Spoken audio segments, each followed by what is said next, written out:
আজকে ছিল মহাবীর জয়ন্তী আর আজকে কোনো প্ল্যান ছাড়াই কিন্তু আমি চলে গেছিলাম হনুমানজির মন্দিরে পুজো দিতে। আমার লাইফে কিন্তু প্ল্যান করে কিছু হয় না, আমি প্ল্যান ছাড়াই সাকসেসফুলি সব জায়গায় যেতে পারি। হ্যাঁ, আমার ক্ষেত্রে এরমটাই হয়।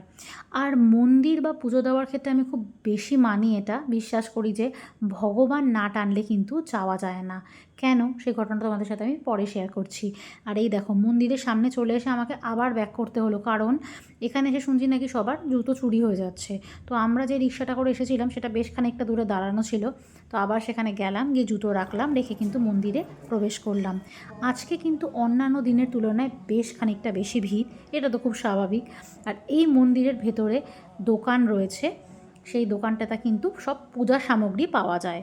তো দোকানে কিন্তু বেশ লম্বা লাইন, ওই মিনিট 20 লাইনে দাঁড়ানোর পর ধূপকাঠি, মোমবাতি আর লাড্ডু নিলাম, নিয়ে কিন্তু অপোজিট সাইডে মন্দিরে প্রবেশ করার জন্য লাইন। তো সেখানেও বেশ কিছুক্ষণ দাঁড়ালাম।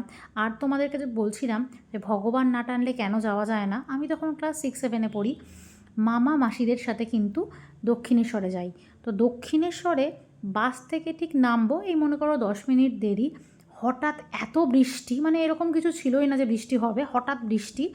তো সেখানে কিন্তু ওই বাসটা করে আমাদেরকে বাড়ি ফিরে আসতে হয়েছিল, আমরা নেমে কিন্তু পুজো দিতে পারিনি। কিন্তু ঠিক তার পরদিনই আমরা তারাপীঠ গেছিলাম, তো হয়তো মা তারাপীঠেই টেনেছিল আমাদেরকে। তো এই জন্যই বললাম যে ভগবান না টানলে কিন্তু কোনোটা যাওয়া যায় না মন্দির পুজো দিতে।